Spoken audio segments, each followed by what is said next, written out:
2022 November 17 മുതൽ 2023 November 16 വരെയുള്ള ഒരു വർഷക്കാലം ശബരിമല മാളികപ്പുറത്തമ്മയുടെ മുഖ്യ പൂജകനായി ശബരീശ സന്നിധിയിലെത്തിയത് വൈക്കം ഇണ്ടൻ തുരുത്തിമന ബ്രഹ്മശ്രീ ഹരിഹരൻ നമ്പൂതിരിയായിരുന്നു.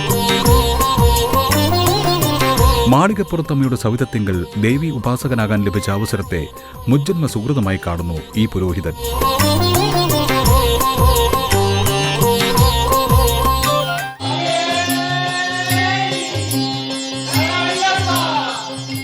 സ്വാമിയെ ശരണമയ്യപ്പോ, മാളികപ്പുറത്തമ്മലോ മാതാവേ ശരണമയ്യപ്പോ. 2022-23 ശബരിമല മാളികപ്പുറം മേൽശാന്തി വൈക്കം തൃണയംകുടം ശ്രീരാമസ്വാമി ക്ഷേത്രത്തിൽ മേൽശാന്തിയായിരിക്കുകയാണ് എനിക്ക് മാളികപ്പുറത്തമ്മയെ സേവിക്കാനുള്ള ഭാഗ്യമുണ്ടായത്. കോവിഡ് മഹാമാരി പൂർണ്ണമായും ഭേദമായ ഒരു മണ്ഡലം മകരവിളക്ക് മഹോത്സവ സമയത്താണ് മേൽശാന്തിയായിട്ട് എനിക്ക് സേവനമനുഷ്ഠിക്കാനുള്ളൊരു ഭാഗ്യമുണ്ടായത്. ആ ഒരു വർഷക്കാലം ഭംഗിയായി മാളികപ്പുറത്തമ്മയെ സേവിക്കാനുള്ളൊരു ഭാഗ്യമുണ്ടായി. എല്ലാം അയ്യപ്പസ്വാമിയുടെയും മാളികപ്പുറത്തമ്മയുടെയും എല്ലാം അനുഗ്രഹം കൊണ്ടാണ്. വൈക്കവും ശബരിമലയായിട്ട് അഭേദ്യമായ ബന്ധമാണുള്ളത്. വൈക്കത്ത് നിന്ന് തന്നെ 11ഓളം മേൽശാന്തിമാർ ശബരിമലയിലും മാളികപ്പുറത്തുമായി സേവനമനുഷ്ഠിച്ചിട്ടുണ്ട്. വൈക്കത്തെ ആദ്യത്തെ മേൽശാന്തി അമ്മാവനാണ്, 84-ലാണ്. പിന്നീട് 91-ൽ മറ്റൊരു അമ്മാവനും ശബരിമലയിൽ മേൽശാന്തിയായിരുന്നു. മൂത്ത ജ്യേഷ്ഠൻ 94-ൽ ശബരിമല മേൽശാന്തിയായിരുന്നു. രണ്ടാമത്തെ ജ്യേഷ്ഠൻ 2004-ലും ശബരിമല മേൽശാന്തിയായിരുന്നു. ആ 2 വർഷവും ജ്യേഷ്ഠന്മാരോടൊപ്പം സന്നിധാനത്ത് പൂജയിൽ പങ്കെടുക്കാനും ശ്രീകോവിലിൽ അയ്യപ്പനെ പ്രാർത്ഥിക്കാനും എല്ലാം ഉള്ളൊരു ഭാഗ്യമുണ്ടായി. ആദ്യമായി ശബരിമലയ്ക്ക് പോകുന്നത് 1985-ലാണ്. പിന്നീട് 2025 വരെ കഴിഞ്ഞ 40 വർഷമായിട്ട് മുടങ്ങാണ്ട് എല്ലാ വർഷവും ശബരിമലയ്ക്ക് പോകാറുണ്ട്. ആദ്യത്തെ 18 വർഷം പൂർത്തിയായ ഒരു സമയത്താണ് 2004-ൽ രണ്ടാമത്തെ ജ്യേഷ്ഠന് ശബരിമലയിൽ മേൽശാന്തിയായിട്ട് സ്ഥാനം ലഭിച്ചത്. ആ ഒരു വർഷം മുഴുവൻ അയ്യപ്പൻ്റെ സന്നിധിയിൽ നിൽക്കാനും പൂജയിൽ പങ്കെടുക്കാനുള്ളൊരു ഭാഗ്യമുണ്ടായി.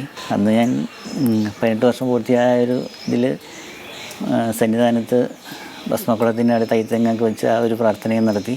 ആ 2004-ൽ ജ്യേഷ്ഠൻ മേൽശാന്തിയായ സമയത്താണ് എനിക്കും അയ്യപ്പസ്വാമിയെ പൂജിക്കണമെന്നൊരാഗ്രഹം മനസ്സിലുണ്ടായത്. അങ്ങനെ 2004 മുതൽ എല്ലാ മാസവും, പിന്നീട് 2025 വരെ എല്ലാ മാസവും മുടങ്ങാണ്ട് ശബരിമല ദർശനത്തിന് പോകുമായിരുന്നു.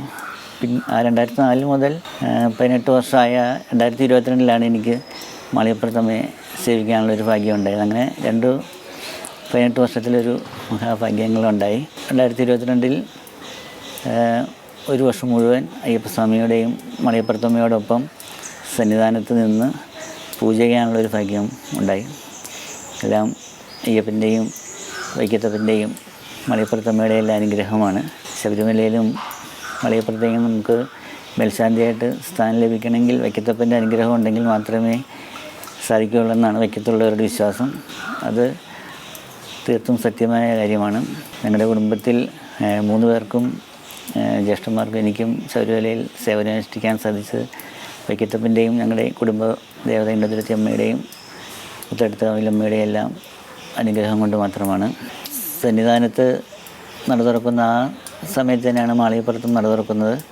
രാവിലെ അഭിഷേകം, ഗണപതി ഹോമം, ഉഷപൂജ, ഉച്ചപൂജ, പിന്നെ വൈകിട്ട് ഭഗവത്സേവ, ദീപാരാധന, അത്താഴപൂജ, പിന്നെ ഹരിവരാസനത്തിന് സന്നിധാനത്ത് നടയടയ്ക്കുന്ന ആ സമയത്ത് തന്നെയാണ് മാളികപ്പുറത്ത് നടയടയ്ക്കുന്നത്.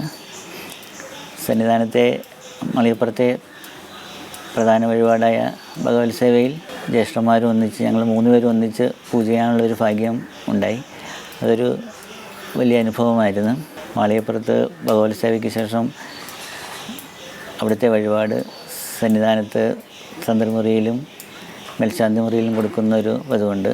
ആ സമയത്ത് സന്നിധാനത്തെത്തി സോപാനത്ത് നിന്ന് അയ്യപ്പസ്വാമിയും തൊഴാനുള്ളൊരു ഭാഗ്യം എല്ലാ ദിവസവും ഉണ്ടായി. ആ മണ്ഡലവാരങ്ങളൊക്കെ സമയം 60 ദിവസവും അയ്യപ്പസ്വാമിയെ മുടങ്ങാണ്ട് തൊഴാനുള്ളൊരു ഭാഗ്യം, അത് മേൽശാന്തിയെ സംബന്ധിച്ചിടത്തോളം ഒരു പുണ്യമായൊരു കാര്യമാണ്. അതുപോലെ മാളികപ്പുറത്തെത്തുന്ന ഒത്തിരി ഭക്തർ അവരുടെ വിഷമതകൾ, മംഗല്യ തടസ്സം, സന്താന ഭാഗ്യം, അതിനൊക്കെയായിട്ട് ഒത്തിരി പേര് അവിടെ വരുമ്പോൾ നമ്മൾ മാളികപ്പുറത്തമ്മയുടെ അവിടെ വഴിപാട് നടത്തുകയും അതുപോലെ ഭഗവത്സേവയിൽ പങ്കെടുത്ത് അവർ സഹസ്രനാമം ജപിക്കുകയൊക്കെ ചെയ്ത് അവർക്ക് ഒത്തിരി പേർക്ക് അങ്ങനെ അവർ പിന്നീട് വിളിച്ചു പറയും ഇങ്ങനെ കാര്യസാധ്യം നടന്നു എന്നൊക്കെ പറയുമ്പോൾ നമുക്ക് വളരെ സന്തോഷം ഉണ്ടാകാറുണ്ട്. അതെല്ലാം മാളികപ്പുറത്തമ്മയുടെ അനുഗ്രഹം കൊണ്ടാണ്. എല്ലാ അയ്യപ്പ ഭക്തന്മാരും വ്രതനിഷ്ഠയോടും ക്ഷമയോടും കൂടി പോലീസ് അയ്യപ്പന്മാരുടെയും തിരുവിതാംകൂർ ദേവസ്വം ബോർഡിൻ്റെയും എല്ലാം നിർദ്ദേശം പാലിച്ച് 18-ാം പടി ചവിട്ടി അയ്യപ്പനെയും മാളികപ്പുറത്തമ്മയും ദർശിച്ച് പുണ്യം നേടേണ്ടതാണ്. അതോടൊപ്പം മാളികപ്പുറത്തും പ്ലാസ്റ്റിക് അങ്ങനെയുള്ള സാധനങ്ങളെല്ലാം വലിച്ചെറിയാണ്ട് സന്നിധാനവും പൂങ്കാവനും എല്ലാം ഭക്തിയോടെ എല്ലാം കാക്കേണ്ട എല്ലാ ഭക്തരുടെയും കടമയാണ്. പമ്പയിലും വസ്ത്രങ്ങളും മറ്റും വലിച്ചെറിയാണ്ട് ഭക്തിയോടെയും നിഷ്ഠയോടും കൂടി സന്നിധാനത്തെത്തി അയ്യപ്പൻ്റെയും മാളികപ്പുറത്തമ്മയുടെയും എല്ലാ അനുഗ്രഹം നേടേണ്ടതാണ്. പുറപ്പെടാശാന്തിയായിരിക്കുന്ന ഒരു വർഷം മാളികപ്പുറത്ത് അയ്യപ്പസ്വാമിയുടെയും മാളികപ്പുറത്തമ്മയുടെയും ഒക്കെ ഒരു വർഷം നിൽക്കുക എന്നുള്ള അതൊരു അറിയിക്കാൻ പറ്റാത്തൊരു അനുഭൂതിയാണ്. നട തുറന്നിരിക്കുന്ന സമയം അയ്യപ്പന്മാരുടെ ശരണം വിളിയും മറ്റുമായിട്ട് അങ്ങനെ കഴിയും. പക്ഷേ നട അടച്ചിരിക്കുന്ന സമയം സന്നിധാനവും മാളികപ്പുറവും ശാന്തമായിരിക്കും. മറ്റ് വന്യമൃഗങ്ങളുടെ ശബ്ദവും മറ്റും മാത്രമായിരിക്കും. അപ്പോൾ ആ നട അടച്ചിരിക്കുന്ന സമയത്ത് രാവിലെ കുളിച്ച് സന്ധ്യാവന്ദനം എല്ലാം ചെയ്ത് മാളികപ്പുറത്തമ്മയുടെ ചുറ്റും ഞാൻ എല്ലാ ദിവസവും 108 പ്രദക്ഷിണം വയ്ക്കാറുണ്ടായിരുന്നു പ്രാർത്ഥനയോടുകൂടി. പിന്നെ അവിടെ ജപവും കാര്യങ്ങളൊക്കെ. അത് കഴിഞ്ഞ് സന്നിധാനത്തെത്തി അവിടെയും പ്രദക്ഷിണം വെച്ച് ജപവും കാര്യങ്ങളെല്ലാം നടത്തി. അങ്ങനെ ആ ഒരു വർഷം അയ്യപ്പസ്വാമിയുടെയും മാളികപ്പുറത്തമ്മയുടെയും അനുഗ്രഹം കൊണ്ട് മറ്റു കുഴപ്പങ്ങളൊന്നും ഇല്ലാണ്ട് ഭംഗിയായിട്ട് സേവിക്കാൻ സാധിച്ചു. നട അടച്ചു കഴിഞ്ഞാൽ മാളികപ്പുറത്തെ താക്കോലും സന്നിധാനത്തെ ശ്രീകോവിലാണ് സൂക്ഷിക്കുന്നത്. പിന്നീട് അടുത്ത മാസപൂജയ്ക്ക് വേണ്ടി നട തുറക്കുമ്പോൾ നമ്മൾ ആ നട തുറക്കുന്ന സമയത്ത് സന്നിധാനത്തെത്തി സന്നിധാനത്ത് നട തുറന്നതിന് ശേഷം മേൽശാന്തി നടയ്ക്കൽ നിന്ന് മാളികപ്പുറത്തെ താക്കോലും നമുക്ക് അയ്യപ്പന് മൂടിയ ഭസ്മവും കൂടി തരും. അതെല്ലാം ഒരു ഭാഗ്യമായിട്ടാണ് കരുതുന്നത്. ഒരു വർഷക്കാലം മാളികപ്പുറത്ത് സേവനം അനുഷ്ഠിച്ചതിന് ശേഷം പുതിയ മേൽശാന്തി വന്ന് നമ്മൾ നടയിറങ്ങുന്ന സമയത്ത് നമുക്ക് മനസ്സിന് ഭയങ്കര ബുദ്ധിമുട്ടുണ്ടാകാറുണ്ട്. ആ പടി ഇറങ്ങുന്ന സമയത്ത് നമ്മൾ അത്രയും നാൾ അയ്യപ്പനോടും മാളികപ്പുറത്തമ്മയോടും ഒപ്പം സന്നിധാനത്ത് നിന്നിട്ട് തിരിച്ചു പോരുമ്പോൾ ഉണ്ടാകുന്ന ഒരു വിഷമം അത് പറഞ്ഞറിയിക്കാൻ പറ്റില്ല. എല്ലാവർക്കും അയ്യപ്പസ്വാമിയുടെയും മാളികപ്പുറത്തമ്മയുടെയും എല്ലാ അനുഗ്രഹവും ഉണ്ടാകട്ടെ എന്ന് ഈ അവസരത്തിൽ പ്രാർത്ഥിക്കുകയാണ്. അതോടൊപ്പം നല്ല ഒരു മണ്ഡല മകരവിളക്ക് മഹോത്സവം ആശംസിക്കുകയാണ്. സ്വാമിയെ ശരണമയ്യപ്പോ, മാളികപ്പുറത്തമ്മ മാതാവിയെ ശരണമയ്യപ്പോ.